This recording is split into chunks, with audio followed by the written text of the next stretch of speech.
Welcome to another edition of Rational Alchemy. Once again, we are interviewing a model, a professional traveling model, Aurora Red. Aurora, say hello. Hello. Wonderful. Are you ready to work? Mm-hmm. Let us do a quick shoot. Perfect. Now let me make sure that everything is turned on.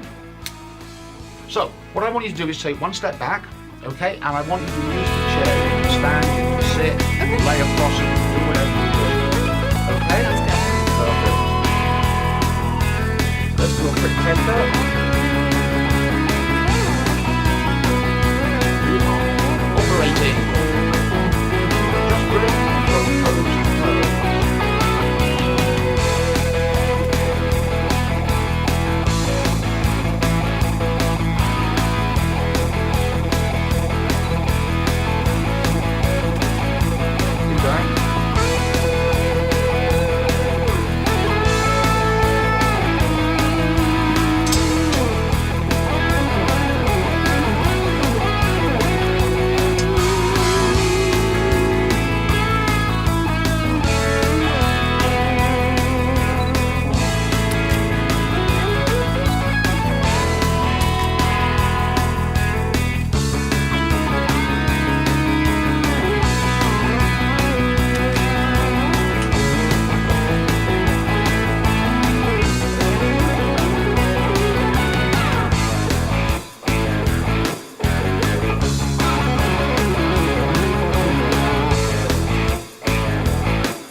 Welcome back to Rational Alchemy. I'm here with Aurora Red, who has the strange profession of traveling model. But before we get to that side of her life, Aurora, thank you for coming along to the show. Thank you for having me. How did you actually manage to get into modeling? Because it's a peculiar thing for someone to really want to get into. Yeah, so when I was about 16, my mom put me into a photography and modeling camp, and basically I got experience on both sides of the camera, and that's really where the beginning of modeling started for me. And then throughout the next couple of years, I stood in for my friends who were going to school for like video production and photography, and I would model for their assignments or be an extra in their student film. And then when I was about 18, I did a photo shoot for a band album cover, and that was kind of when I realized that it was something that I could do as a profession. Right, so the hook had been dangling in front of you, and as soon as you did that first photo shoot, you got It kind of caught. slapped me in the face, yeah. Yeah, I know how that goes. Do you still photograph? Yeah, I do. I don't do any portrait photography, but I do a lot of landscape and nature macro type stuff. Oh, nice. I love macro photography. Mm-hmm. That's a whole different ball game. Yeah, that's it a is lot interesting. of fun. So you've been doing this then since you were 16? Mm-hmm. Wow. So the arts run through your blood. Yeah, so I have been involved in the fine arts since, honestly, as long as I can remember, because I always grew up loving to draw, loving music and everything. And, I was always in choir and the theater and everything. And I've played cello since I was 9 years old, and I've danced for about as long. Oh, so, wow. Yeah.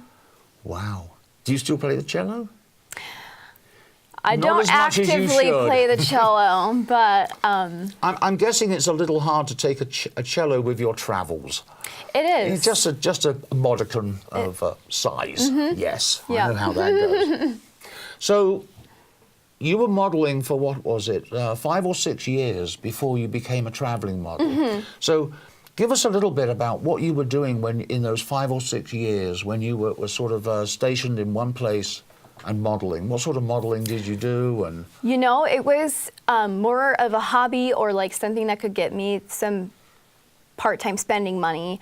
I had a full-time job. I was in school, And, you know, I did a lot of fashion type stuff and dance, and that kind of thing. Oh, that's nice. That's nice. But you also were working full time. Yeah, I was. How did you find juggling everything back then? Or were you able to get your shoots so that they would never ever interfere with work? Yeah, they didn't really interfere. And like I said, it was just a kind more of a hobby that I did on the side. So there was definitely time for it. Right, so weekends, evenings, stuff like that. Right, Yeah, exactly. Absolutely perfect. What made you decide that you wanted to become a traveling model? Because we're now talking of a totally different ball game, where now all of your money is being earned while you're modeling. That must have been a heck of a decision to make, for going from a 9 to 5, money in the bank at the end of the week, to, oh my God, how am I going to pay the rent this month? Yeah, it was honestly just one of those, like, you know what, just do it, because I don't have really any obligation. Like, I don't have children and I don't own property or anything. So I kind of have that freedom at this point in my life to take a risk like that. And at the beginning, it was very hard, you know, knowing, you know, what I was supposed to make and where and how and who and how to sell myself for that. So it was a very big transition. How do you market yourself? So I have a website. I have like every social media network under the sun that you can think of. I can imagine. Yeah. And word of mouth, which is a very strong method of marketing. That's right. I mean, we found each other on Model Mayhem.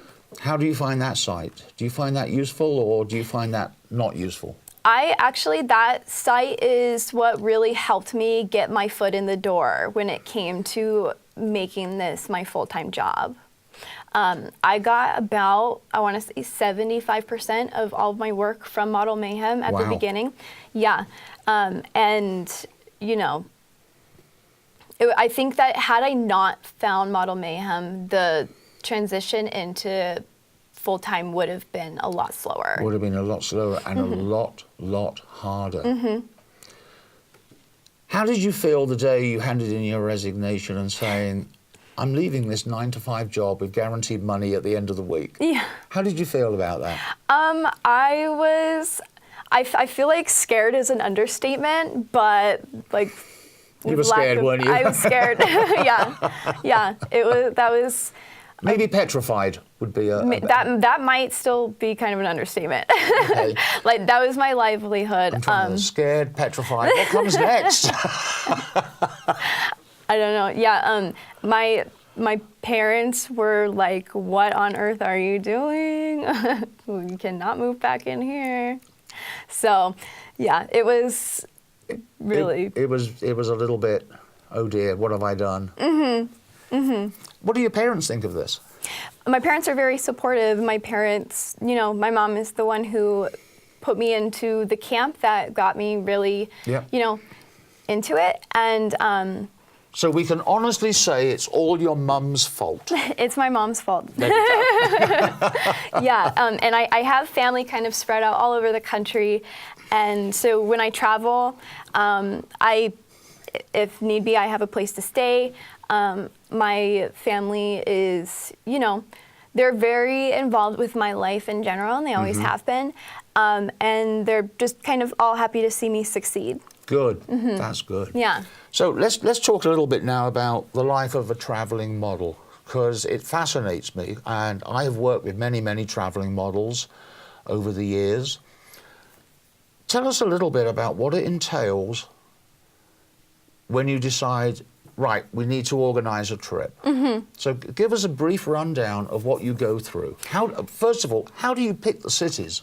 So how I pick the cities is if I have like an inquiry from someone who wants to work in a city, or if there's a casting that I feel I would be a good fit for, and you know, I get that part, or whatever the case may be, that's kind of how I go about it. So I try to plan ahead at least 3 to 4 months. And what I'll do is I'll put out kind of a casting call, or like a travel notice, and I'll put it on all of my social media. I'll have it up on my website.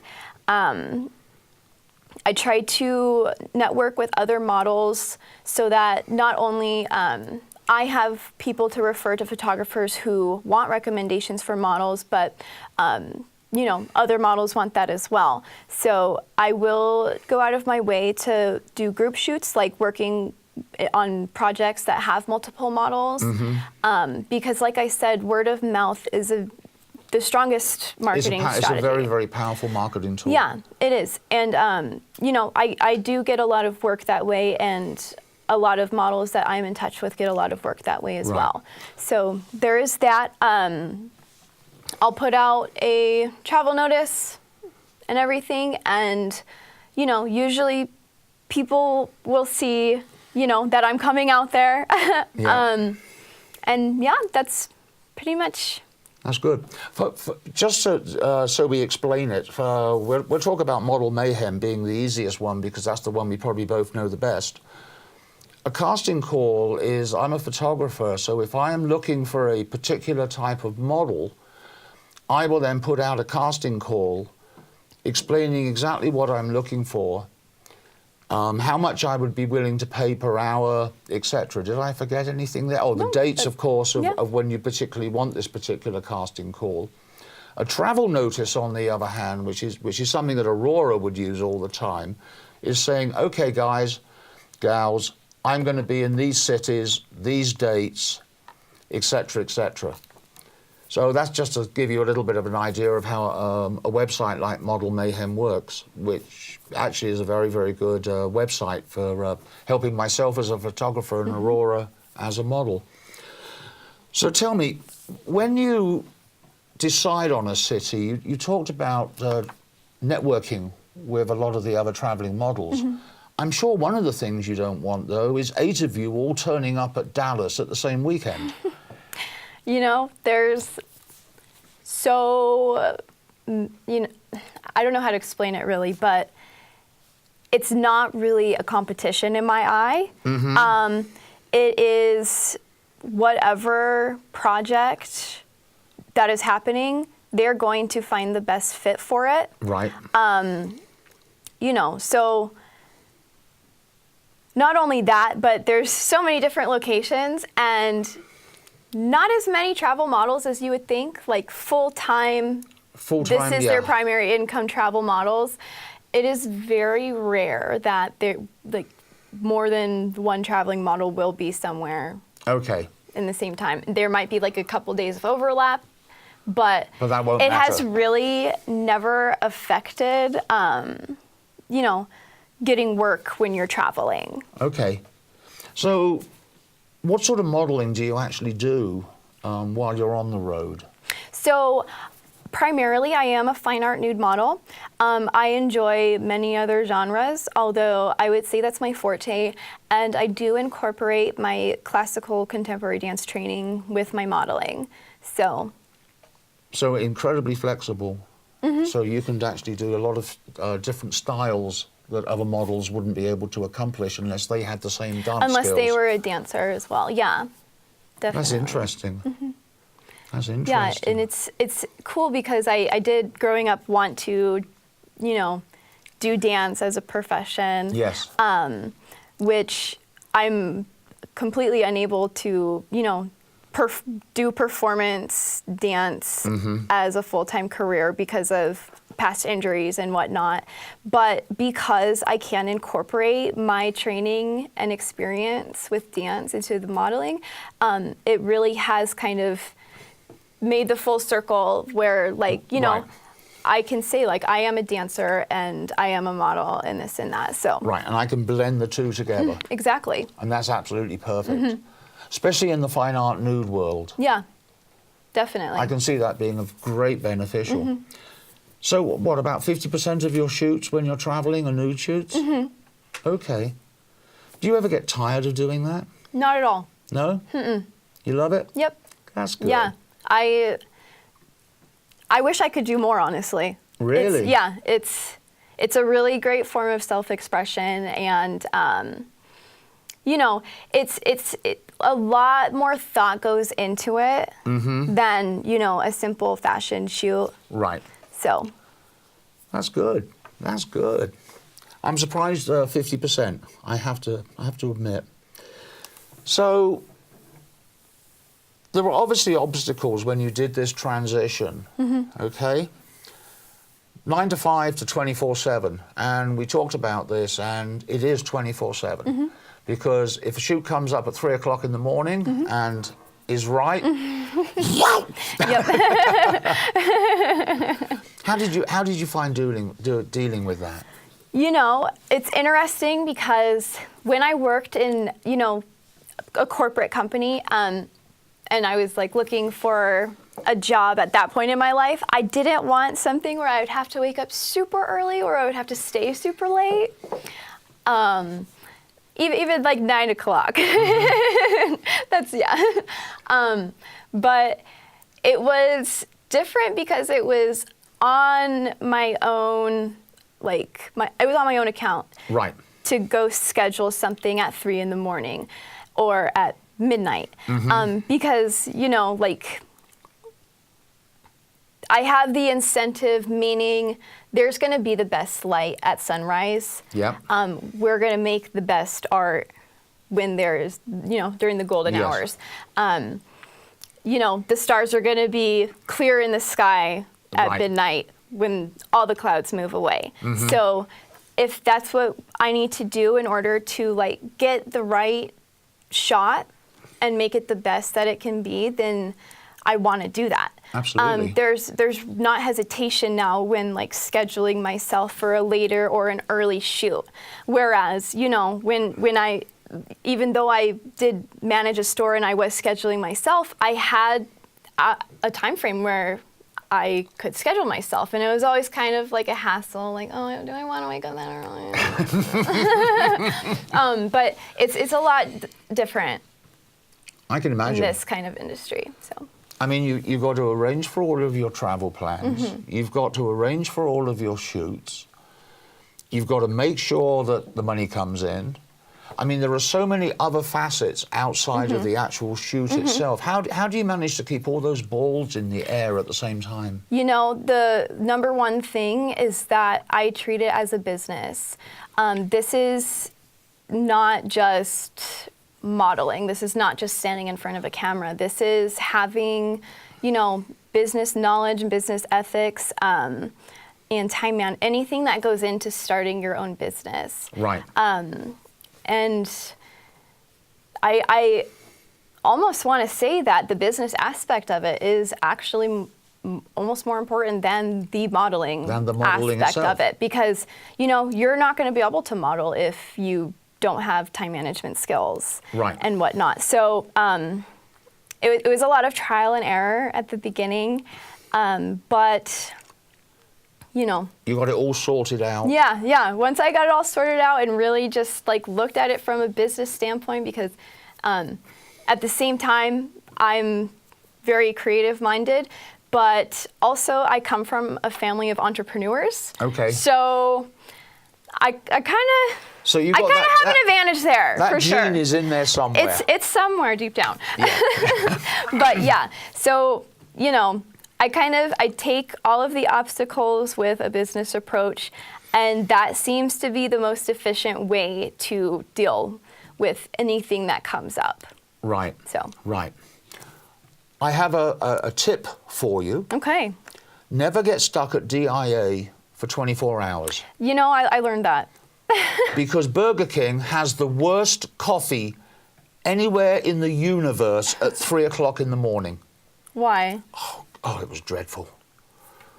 I'd have been happier off drinking my sump oil from the car. It was awful. Anyway, yeah, I got trapped at DIA for 24 hours. Yikes. So. Yeah, no, I don't travel by plane anymore. You don't? No. You drive everywhere? Yeah, I do. Holy mackerel. Yeah. That must be very tiring. You know, so... I suppose if you do a route plan... Yeah, and that's how it works. So I'll basically, you know, drive 4 to 6 hours. Right. and then stay for a couple days, and then 4 to 6 hours, yeah. stay for a couple of days. And if I don't have like any shoots where I'm staying and I'm only staying for a couple days, I'll put my travel notice out. And I think one time I have not gotten fully booked. Wow. Just on a stop where I didn't want to drive a full 8 hours. So, yeah. And actually, my fiance travels with me full time, and he loves driving, and I hate driving. But also, I love packing a lot of stuff. So Okay. it's a good balance. You're making him work while you curl up in the back seat and get some I'm usually sleep. on my computer. Going, book me, book me, book me. Yes. Yeah. So you've now been a traveling model for a year. Any horror stories? Yeah. So, and actually, the biggest one was while I was home here in Denver. I was booked for a 6-hour day, and I, was told the address of the photo studio, which ended up being like outside of a building, and it was super just misleading. And oh dear. The photographer had scheduled somebody right when he scheduled me, and since they were paying him basically, so he was gonna, take that client rather than the one where he was paying someone else. So kind of made sense, but still. Actually, I don't agree with you. If you have an agreement, it's an agreement. Yeah, very true. That's the way I've always looked at it. So he double booked himself. Yeah, and he kind of threw a lot of stuff on me, like, oh, by the way, you have to drive me all the way across town, and had me stop at a liquor store. And when we finally got around to shooting, which was about 2 hours into the 6-hour day, 5 minutes in, his camera broke, and so I said, okay, well, do you have your backup? And he didn't have a backup camera, and the shoot wasn't really going as planned anyways, so I said, Well, it didn't exactly start off well, did it? No, it didn't, and I did have to drop him off at home, because I drove him there. Yeah, so I said, I'm just going to take you home. Thanks If I had been in your shoes, he would have walked it. Yeah, and that was at the beginning of my, starting to go into full time. Had something like that happen at this point in my career, it wouldn't be acceptable, because it's my livelihood, Absolutely. So 6 hours is a good chunk of change. It is, and now the booking process, because of incidents like that, it's a lot different, more efficient, so that everyone's on the same page by the time you get to where you're going. Right. And there's not 2 hours of time wasted. Absolutely. Yeah. I mean, when it is your work, the last thing you need is to have time wasted. We were talking about this outside. I mean, you actually have a very, very successful record of photographers turning up when they say they're going to turn up. Yeah. How do you do that? I try to be communicative with them. I have my booking part of my website where basically, it's like an appointment calendar online where I will, everything about the shoot that we have spoken about, location, time, who, when, payment, everything, and that will basically send to them via email in the form of a booking confirmation, and it will remind them 1 week before and 3 days before the scheduled shoot. That's nice. So, yeah, after doing that, that has not failed on me. That's good. Thus far, so. That's good. I posted a meme yesterday that, why is it I can remember lyrics from the 60s, but I can't remember what I wanted when I walk into the kitchen? So, yeah, I like the idea of getting those reminders. That is a really, really good idea. Though, in all the shoots I've done, I've never let a model down once. Good. I've always been there on time. Good. But I never overload myself. Yeah. So, you know, I consider time for shoots to be as important as paid shoots because 100%. you know, it's no good. There's so many photographers that I've heard about where, you know, a time for shoot, they still haven't processed the photographs 2 months away from the shoot. And that is so unfair on the model. It really makes me angry. You should not do it. If you haven't got the time to process, don't do the shoot. Definitely, because like, I mean, in my case, and I know that this is the case for probably all other full-time models, trade is for portfolio building. That's and, right. You know, we want to get our portfolios updated as soon as possible so that it is current with our, you Always know, has to current be look, current, current yes. style, whatever the case That's right. may be. So. Do you ever change your hair coloring No. or no? You always stay pure? This has been my hair color since I was 15. Pure so. natural. No, well, okay, not Semi- natural, but all right, semi-natural. I'm blonde. Oh, you're blonde. But I have had red hair for a while. Okay. Yeah. Actually, blonde into red hair makes sense. Does it? But sometimes when you see the colours that the models have used, you go, well, probably wasn't a very good idea. Anyway, that's just me. Anything else you want to talk about when it comes to this aspect? Well, I mean, on the flip side of, you know, horror stories and whatnot, I've had countless amazing experiences, and by far the coolest photo shoot I ever have done was I was in Myrtle Beach, and it was for a Halloween shoot, and the photographer actually had made like a witch's broom that went up and hooked onto a crane 25 feet in the air, and basically with it, you know, after sunset and whatnot, you couldn't really see the wire? The wire. And so it actually looked like I was flying on a broom. Oh, nice. And it was also really scary, but I think that's why it was really cool. So that, yeah. You want me to do what with what? Yeah, yeah. Look, a horror. No, I was all about it. I thought it was really, because it was like different than what you usually do. So, yes. Yeah. Yes. How often do you sort of go from a shoot to a shoot and think, oh, God, it's the same old boring thing? Honestly, I am never really bored. You just put your heart and soul into it. I have to. I mean, everything I do, I have to emotionally, mentally invest in what I'm doing. Because, you know, if someone is paying you to do something, like, I want them to get what they pay for. Right. And I want them to be satisfied with, you know, the content that they have after the shoot is done. And for, you know, a trade shoot, that is for me just as much as it is for a photographer. Absolutely. So there's really no reason for me to not invest myself in everything I do, because otherwise, I mean, this is gonna, you know, it's for nothing. Yes. So, yes. Yeah. Are there anything else you'd like to talk about? Any questions of me as a photographer? What's a question that you'd love to ask a photographer? What's your biggest pet peeve about travel models? Travel models, actually, I've worked probably with about a dozen, and I have no pet peeves. Okay, what about local models?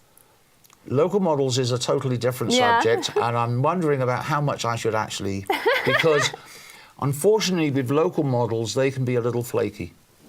See, you're doing it as your profession. And that makes a big difference, because we're going right back to the old thing again, whereas you have to pay the rent.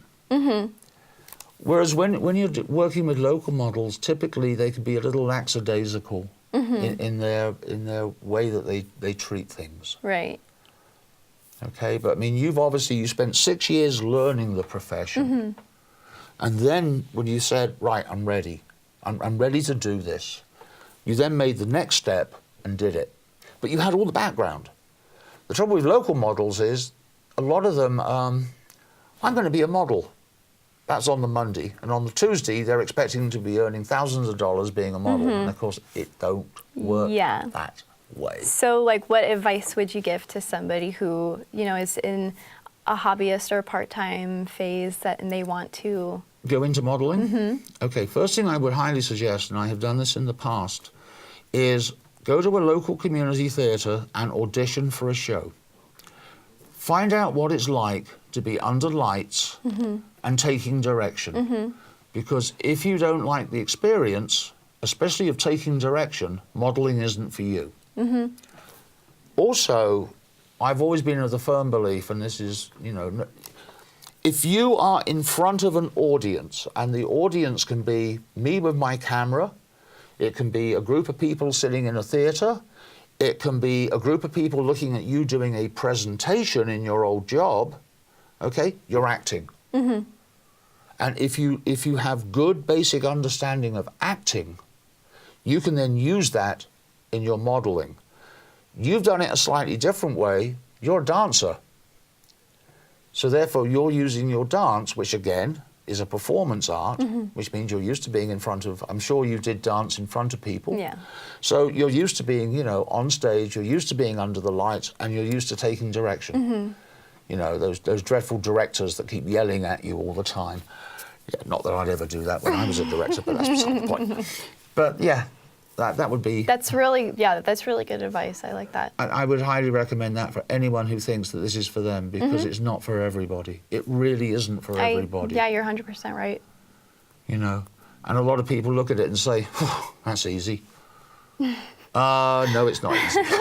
Actually, it's really, really difficult. Yeah. It really is. So let's wrap this up. Last words? Last comment? Well, thank you for having me. Oh, you're very welcome. Yeah. Thank you so much for joining us down here at the Captain's Lounge. It's Yeah. been absolutely wonderful. Thank you. We need to do this again. I would love to. We need to do this again. Because this has been a lot of fun working with you. Likewise. Thank you. Thank you. Thank you very much, ladies and gentlemen. We will now wind up our interview with Aurora Red. You can find her on Model Mayhem. You can probably find her Instagram, Facebook, you name it. She's there, just as she needs to be. Okay, everybody, thank you very much. It's been a wonderful show. Take good care. This is the Captain's Lounge, Rational Alchemy. I'm Nigel Aves, your host, signing off. Thank you.